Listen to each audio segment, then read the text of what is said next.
Histoire du millionnaire de paille. Il était une fois, dans un certain endroit, un pauvre fermier. C'est une personne honnête mais il n'a aucune chance, tout ce qu'il fait échoue. Il alla donc prier la statue du temple, ou Khanum déesse de la miséricorde. Bouddha lui dit, quittez le temple, prenez la première chose que vous touchez et allez vers l'ouest.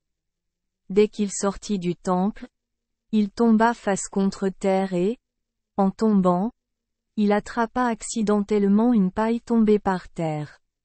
Il suivit les instructions, emporta la paille et se dirigea vers l'ouest. Soudain, un temps surgit de nulle part et se posa sur son visage. Peu importe comment il le poursuivait, il refusait de partir, alors il l'attrapa et l'attacha au bout d'une paille. Il a tenu une paille avec une mouche bourdonnante et a continué vers l'ouest. Il a vu une mère et son enfant, la mère confuse parce que le bébé pleurait. Quand l'enfant l'a vu tenir une paille avec une mouche dedans, il a arrêté de pleurer et sa mère a demandé la paille. Se souvenant des instructions, il a d'abord hésité, mais ensuite, lorsque sa mère l'a supplié et lui a dit qu'elle lui donnerait des mandarines, il a échangé la paille contre des mandarines. Il continue sa route vers l'ouest et s'apprête à manger une mandarine lorsqu'il aperçut sur la route un commerçant qui souffrait de soif. Le marchand négocia avec lui. « Donnez-moi les mandarines, je vous donnerai le tissu, » et il accepta. Le rouleau de tissu a été vendu pour une somme considérable, mais il ne l'a pas vendu et a continué vers l'ouest. Cette fois, il rencontra un samouraï qui était confus parce que son cheval était tombé malade. Le boxeur ne peut pas continuer avec le cheval malade et envisage donc de le réincarner. Notre gars s'est senti désolé pour lui alors il a échangé du tissu contre un cheval. Après cela, il a fait de son mieux pour prendre soin du cheval jusqu'à ce qu'il récupère et puisse à nouveau marcher.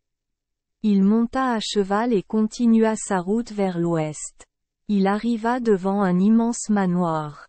À l'heure actuelle, le propriétaire du manoir envisageait de partir à la découverte du monde mais n'avait pas préparé de cheval à temps. Voyant le gars monter un bon cheval, le propriétaire a suggéré, « S'il vous plaît, prêtez-moi le cheval et prenez soin du manoir pour moi. Si je ne suis toujours pas revenu après 3 ans, considérez-le comme le vôtre. » Il a alors accepté. Le propriétaire du manoir a passé 3 ans, 5 ans se sont écoulés et n'est toujours pas revenu, donc le manoir lui appartient. Le pauvre gars avait donc une maison spacieuse faite d'une seule paille. Lieu lié à Stro-millionnaire. La légende raconte que l'endroit où le gars dans l'histoire a prié Dieu était le temple Hasedera, Djanggusi, dans la province de Nara. La pagode a été construite dans la première moitié du 8e siècle.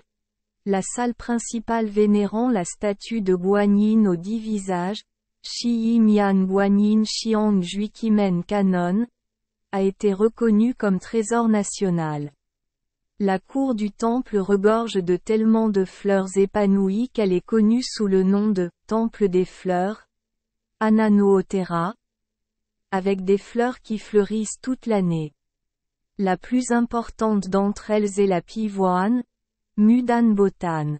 De la mi-avril au début mai de chaque année, le festival de la pivoine Botan Matsuri a lieu ici pour honorer la beauté de cette fleur. Écoute l'histoire. Merci les enfants des Esperluette Croisillon 39. Avoir écouté des contes de fées au jour Esperluette Croisillon 39. 8.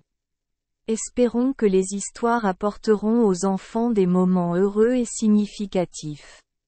Si vous aimez notre chaîne, veuillez appuyer sur le bouton « S Esperluette Croisillon 39 » Abonner, pour ne manquer aucune histoire intéressante.